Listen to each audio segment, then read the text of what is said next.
Welcome everyone to the Liverpool.com podcast. I'm your host, David Comerford, and I'm joined by James Martin, a senior writer at Liverpool.com. And for the past few weeks, we've been doing deep dives not only into Liverpool's midfielders, but also into their defenders. This week, we're going to move away from that slightly.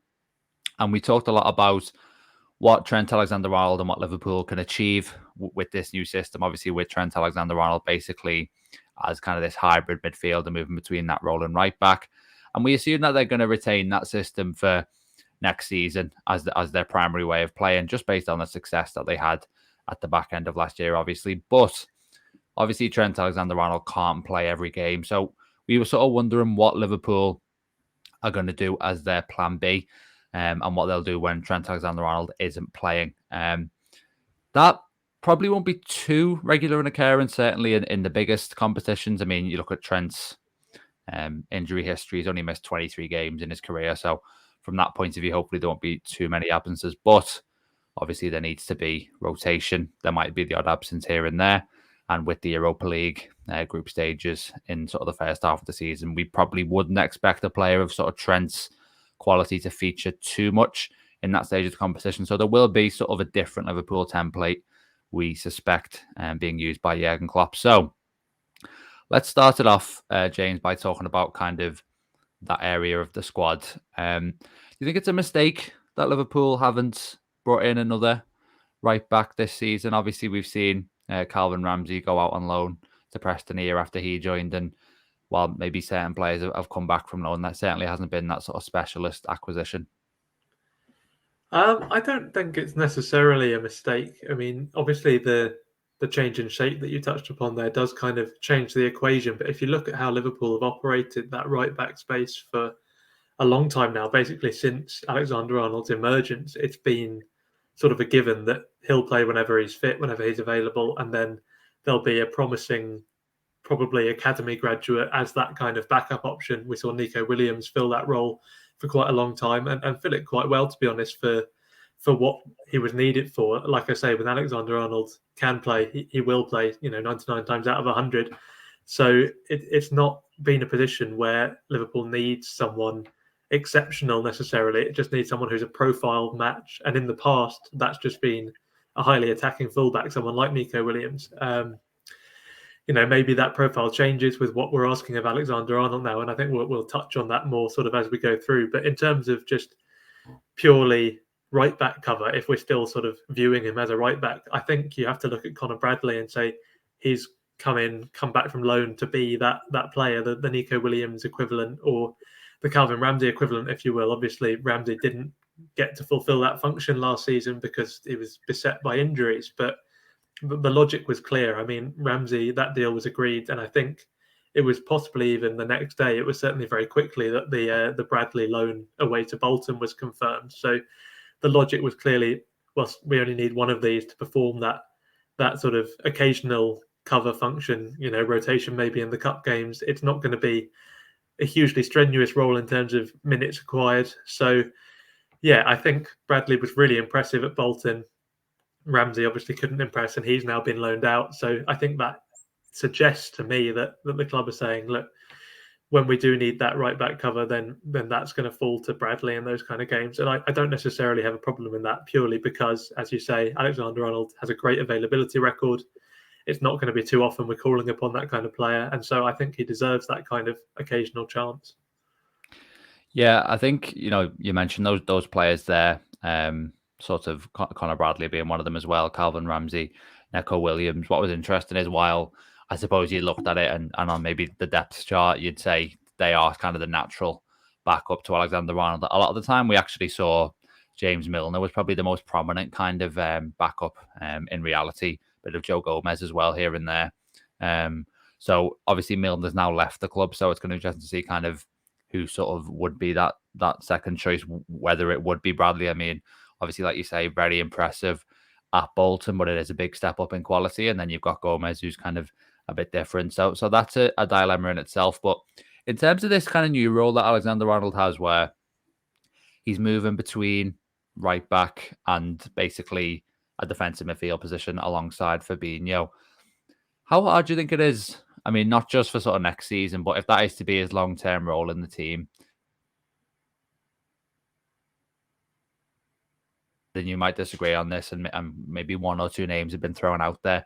There isn't necessarily anyone else in the squad who can replicate it, and you probably need a midfielder who can play as a fullback. I mean, there's not too many examples of that. I mean, there's a few high-profile ones like Reece James, Sergio Roberto at Barcelona, Kimmich at Bayern, John Stones as well, obviously at Man City, playing kind of as a right back / midfielder last year. So there are a few out there, but it certainly seems like very difficult to go out into the market and bring someone in who can basically be sort of the Costas Tsimikas to Trent Alexander-Arnold, because compared to Robertson, I mean, Trent's game seems to just be a lot more multifaceted.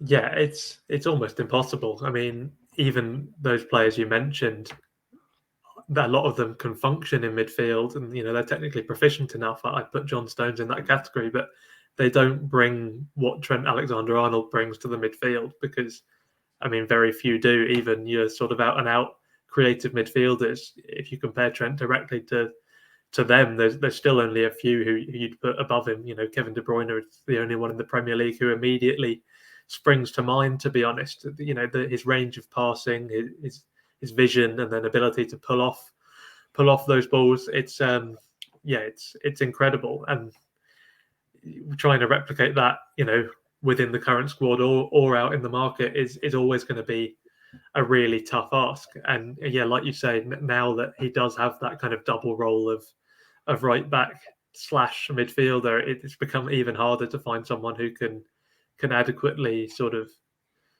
do an impression of him almost.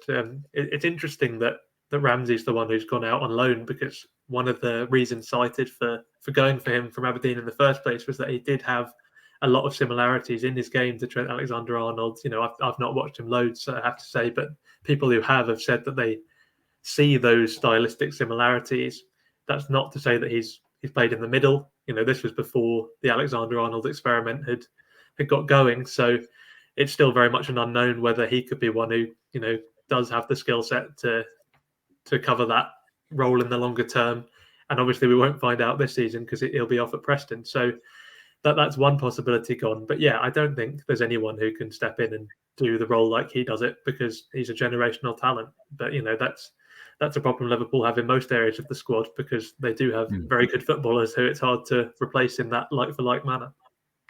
And probably a particularly pronounced problem as well with Trent Alexander-Arnold, just because of how unique a player he is. I mean, I think you're quite right in terms of, you look at the players on that list. I mean, of the ones that I mentioned, there's probably only sort of Reece James and Kimmich who could maybe do that. And really, there's a reason that those players would be so expensive, I suppose, because they are such, rare skill sets. But Trent I think he's 24.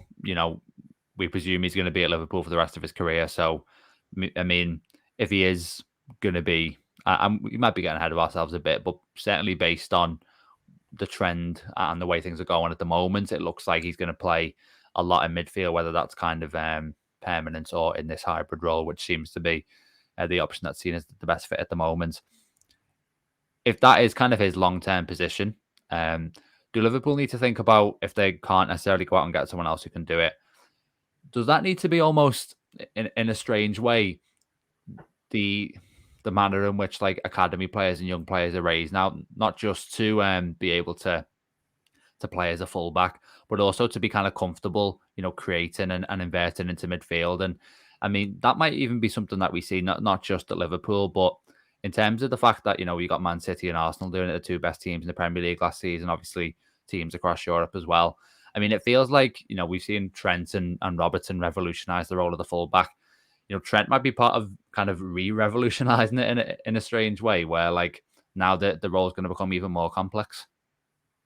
Yeah, I think you're spot on. I think it's probably one of those moments in football where the game moves on, and we've seen it with goalkeepers, haven't we? Where until a generation ago, the training was very much focused on shot stopping, and you wouldn't have those drills where they're working with their feet, where they're passing out from the back. And now, you don't need to see what happened with De Gea at Man United to know how much the game has moved on.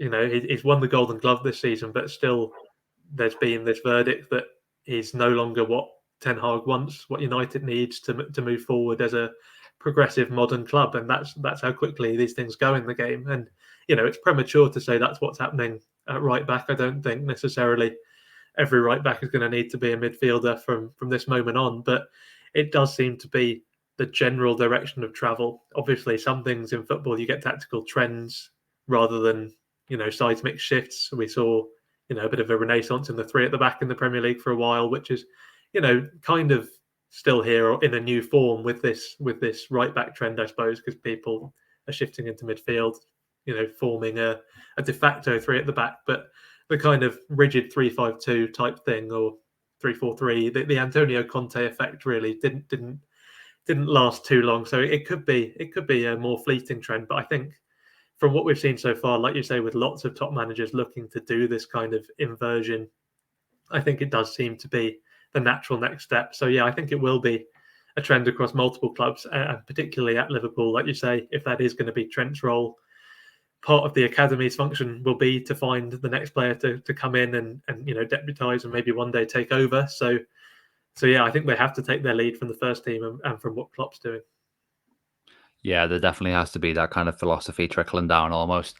But let's kind of get into how Liverpool will set up when Trent's unavailable, and we don't know kind of what proportion of games this is going to be. But let's say, a Premier League game. I think there's been a couple of games recently against Man City, for example, when he's not been playing. Obviously, probably the worst time to lose a player of that quality. And Europa League group stage, like we said earlier, probably not going to be. I mean, we're probably going to see players like Alisson, Van Dijk, Trent, Salah, players like that, unlikely to play that much in the group stages, depending on how Liverpool are going, kind of points wise and stuff. So let's take those two scenarios. No Trent in the lineup. How do you expect Liverpool to play? Do you reckon they'd still try and have this kind of box midfield structure, or would we see them go back to that old 4-3-3 template? It's a tricky one. I think it probably does depend on the context of the game in some ways. I think if I had to just pick one or the other, I'd say they'd try and keep the box, purely because it's never ideal to be splitting from system to system. These are intelligent players at the highest level, so that they're capable of doing it. But for the most part, you look at teams who have enjoyed success and they've had a very clear identity. I mean, Liverpool is probably the perfect example of that. If you are someone to describe Klopp's Liverpool team, that's been a pretty fixed image for most of his tenure, really. Certainly after the first couple of transfer windows, where he was able to start shaping the team how he wanted to. So yeah, he's not really a manager who likes to kind of chop and change too much when he can avoid it. I mean, even last season, it took him a little while to do the experiment.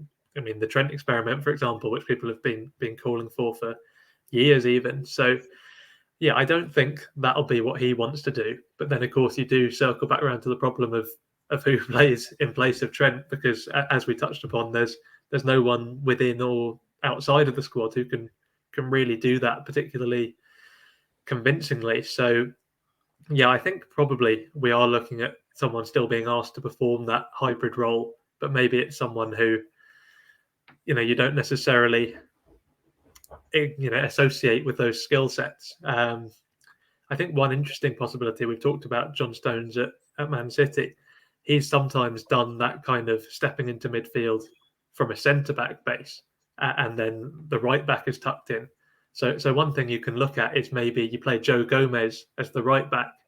He's obviously not going to be the one stepping into midfield. I don't think he has that progressive skill set necessarily. But if you pair him with someone like a Joel Matip as the right-sided centre-back, who then does the John Stones function, he steps forward, Gomez becomes the one protecting right centre-back and right-back. I think that's an interesting possibility to think about, because Matip is someone who very much does have that skill set. Obviously, we're not looking too long-term here. He's only got a year left on his contract. He's about to turn 32. But just in terms of covering for next season, if nothing else, I think that's a viable option, which we could see if Klopp was keen to keep broadly the same system, the box midfield, but wanted to rest Trent, or Trent was unavailable for any reason. I think that's a legitimate way around it. But if we're looking at specifically a right back, then Conor Bradley is still very young. I think maybe the solution we're looking at is trying to see if he can do that role. He did play very advanced for Bolton. He was a right midfielder at times as well as a right wing back, and of course an orthodox right back at times. That doesn't necessarily translate into central midfield skills. Obviously, they're very different. But as I say, given his age and given that experiment will probably be taking place in Europa League games that Liverpool are heavy favourites for, I think that's another viable option. I think it's maybe one we could see. Yeah, definitely. I mean, to look at, first of all, the changing systems idea, I want to revisit that a little bit later. But I think what's interesting is last season we saw Klopp try these sort of 4-2-3-1, narrow diamond, and then kind of a more conventional 4-4-2. And the thing that tended to happen was to be sort of one or two at a push, kind of good results from it, and then it would like backfire and it's back to the 4-3-3, and you start to think you do kind of just need that fixed setup to kind of have like a lasting positive impact, really. I mean, Matip's an interesting shout. I think, obviously, someone who, when he was in Germany, I think played as a defensive midfielder a few times. There's also, obviously, you can look at kind of defenders who can do it. Maybe you look at as well as pick out someone from midfield who could potentially move back and defend in that right back position. Perhaps, I think the one that would stand out there is Jordan Henderson. These are both kind of imperfect solutions, I suppose. But I mean, A, that's part of the reason why we're doing this episode in the first place. But B, I think that kind of, points to the challenge that we've talked about with sort of replicating what you get from Trent as a whole.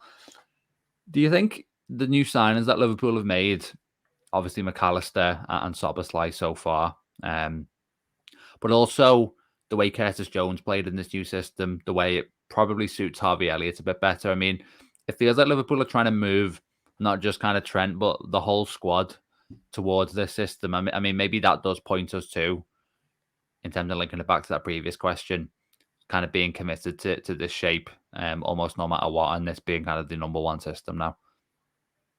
Yeah, I think so. I don't know whether I'd necessarily have agreed when it was just McAllister through the door, because I mean, when he came in, Klopp talked up his versatility, and that's very much an accurate comment to make on him. He's even played as a number 6 before.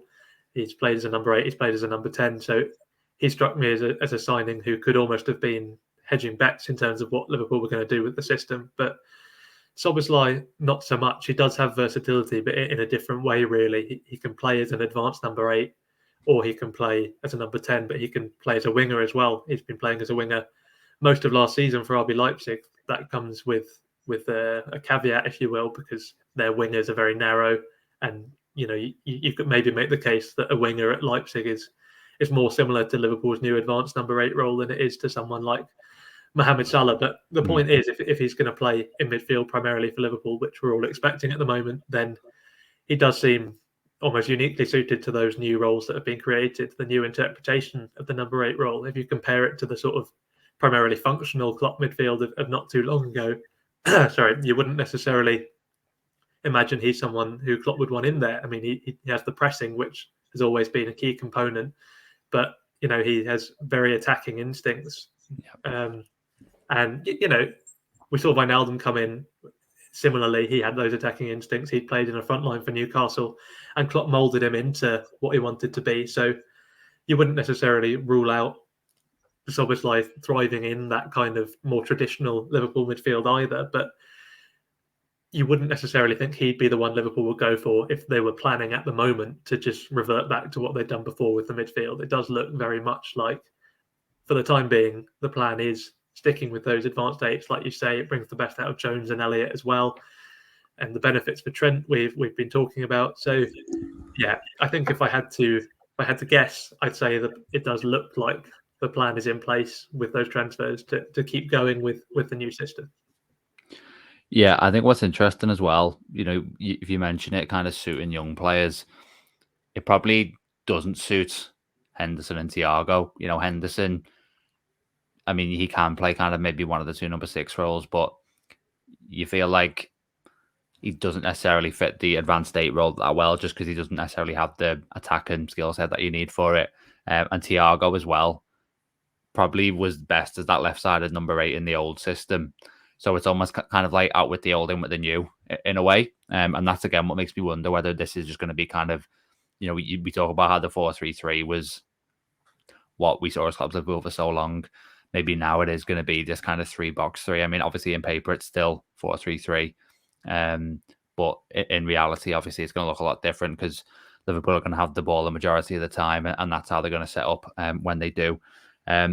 Obviously, as well, you've got to consider Klopp can bring surprises with his system. I mean, it's generally we've all got probably a quite similar vision of what Liverpool are going to look like next year, depending obviously on one or two more transfers potentially. But often those visions don't actually end up being what's going on in the manager's head, basically, and we could see something that is a little bit surprising or a little bit radical. I mean, you mentioned Wijnaldum there. No one foresaw him as the kind of midfielder that he was going to be when he arrived at Liverpool, by any means, and we might see a repeat this year. But just to touch back on this 4-3-3, then the kind of traditional one that we've seen, is it fair to say that there'd be kind of concerns if Liverpool did move back to it for sort of sustained periods? Because obviously it feels like the kind of box midfield is sort of in vogue a little bit, just because you've got City and Arsenal using it, the best two teams last season, like I've said. It feels like it just gives you like the best balance in terms of how you want to sort of play in the Premier League right now. And also, I suppose one of the players we looked at in our deep dives was Fabinho. He looked really exposed in a 4-3-3. So if he had, say, McAllister and Szoboszlai in front of him, you think, is he going to have enough kind of protection there? Whereas you put Trent alongside him and then those two players ahead of him, he starts to look a lot more kind of, in a position to thrive, let's say, in a position to get back more towards what we expect from him. I mean, is there kind of, if you do see Liverpool in those games where Trent can't play, going back to that 4-3-3, do you think, is it problematic in a way?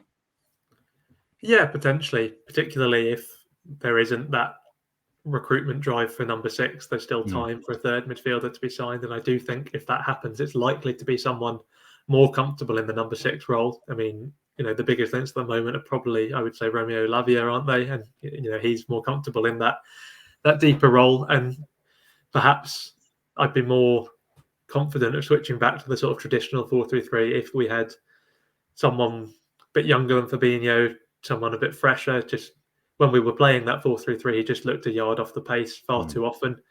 But I feel like if that was the plan, that would have been, transfer priority number 1. We'd have seen a lot more number 6s linked with Liverpool. We'd have seen, some serious funds committed to it. We'd be looking at, almost the equivalent of a Szoboszlai or a McAllister in that position. Someone who's, one of the highest rated up and coming players there, Zubimendi maybe at Sociedad, who Barcelona have liked to look at. But those players just haven't been on the radar. So it does seem like the plan is to keep faith in Fabinho, even if that is alongside, a younger player who can be competition for him. And yeah, under those circumstances, I would be a little bit worried playing that traditional 4-3-3, like you say. Just look, I mean, we've got a lot of data from it now. We've seen Liverpool play that shape with Fabinho as the sole number 6, for most of last season. Really, it's easy to forget that because of how well the change did once it came in. But yeah, I mean, it was a mess, particularly in transition, and that there's no particular reason for confidence that that would be different now. I suppose what would be good is, even if it is Fabinho as the number 6, if he has better pressing in front of him from the number 8s, which you think he probably would do with Szoboszlai, with McAllister, then, that recreates a little bit of the help he's been getting off Trent. And so I don't think he'd look as exposed as maybe he did at times last season if everything in front of him was functioning properly. But at the same time, there's no way he can be absolved of responsibility for some of the situations he got himself into last season. And I don't think the pressing in front of him would be a complete solution. So yeah, I think you're right. I think at this point you'd be looking at the box midfield wherever possible, and any change back to the old formation would come with some concerns attached. I completely agree that intending to back Fabinho in that position, I think, like you say, if they weren't, we would have seen them go out and recruit kind of a top number 6, would go quite aggressive with it. Lavia is kind of more of a long-term project, I think. And so they're basically prepared to kind of rely on him to get back to something like his best. I think the transition thing is crucial as well, because that was basically Liverpool's main weakness, you could argue, last year in terms of how they were kind of getting exploited. And this system looked a lot better at absorbing that. And also, just to clarify, like, obviously we're not expecting like Trent to like miss loads of games, not expecting too much this 4-3-3, but I think maybe those City games I mentioned earlier are a good example where you get kind of a big game, a key game in your season where Trent can't play. How are you going to set up then? And I suppose that leads us into the last thing I want to ask. I mean, you mentioned it before, James, like, how easy is it, do you reckon, for players to move between different systems? I mean, we might see it from, depending on how Liverpool do it, from sort of a Thursday night game to a Sunday, where they're going from sort of a 4-3-3 more conventionally in one game to a box midfield the next. I mean, obviously, like you say, they are kind of elite players. They're kind of elite football thinkers as well, but it doesn't seem very stable. We've seen a bit of flexibility up to this point. I think the main thing, as a consistent theme over the years, would be maybe within a game you'd see a midfielder come out and another attacker come in, but that seems a lot easier to accommodate than kind of changing the way that you're playing with kind of inverted fullbacks and changing the structure of midfield entirely. So yeah, I mean, should we view the flexibility that Liverpool have now as a blessing, or should it be something that, no, we need to really nail down our first system? Yeah, I think it's somewhere between the two. I think you're right to point out earlier that when you look at Liverpool last season and the chopping and changing, if you look at it holistically, it didn't serve the team well.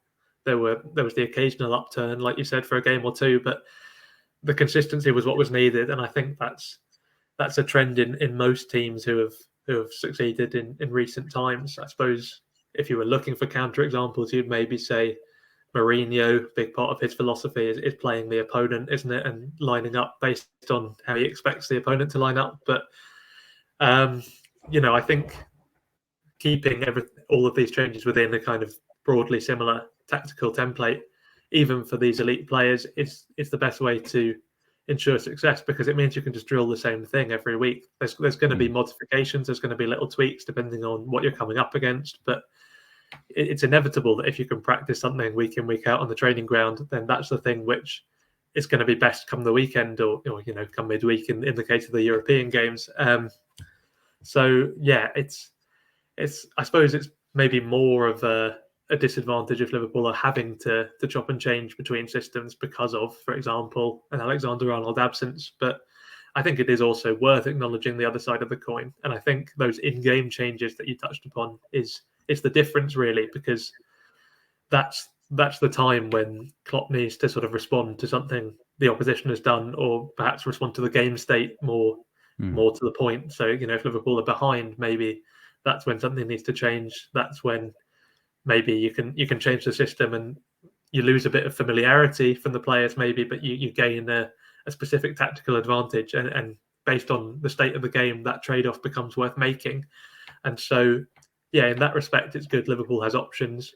I don't necessarily know whether Klopp would want to go to a 4-3-3 in game to make, because it doesn't really make it more defensively solid, as we touched upon with the transition problem, but you wouldn't really think it makes it more potent going forward either. So it's hard to see the circumstances where he might think, right, let's go back to 4-3-3 in this game. But it's very new territory in terms of this new system. So this is what Klopp trusts, the 4-3-3. He knows it back to front. So he'll know more than us. But you could envisage a situation where maybe he would want to switch to that in game, and in that respect, it's good that he still has the personnel, the option to do that. So yeah, it's certainly not a complete negative, but whenever a change is forced upon a manager because of personnel problems, then I don't think you can really spin that as a good thing. So yeah, that is I suppose the Trent Alexander-Arnold problem at the minute. Yeah, definitely. And I think what's interesting is, obviously we're recording this in the midst of kind of Liverpool's pre-season starting up. It feels like one of the big things for Klopp this summer is going to be refining this system, kind of drilling his players in it, and really kind of educating them in that kind of new way of playing as opposed to maybe the old way. So that's obviously a bit of a balancing act for him. And yeah, I think you make a fair point as well in terms of who are we going to see kind of if they did change to a if they did change set up within game, the 4-3 doesn't have that much appeal as the alternative. I wonder if you could sort of see them accommodate the extra attacker by maybe putting Cody Gakpo on in sort of the right side of number 8. We've seen him there once or twice already, but yeah, certainly like we've touched upon so many kind of possibilities, but maybe not one that kind of stands out as the perfect plan B, because you do need an effective plan B at the top level. Maybe Liverpool have been found out for not having that in the past. That's going to be one of the key questions for Klopp going into next season. But yeah, we will leave it there for this episode. So thanks very much, James. Thanks very much, everyone, for listening. We'll be back next week with another episode. But until then, take care.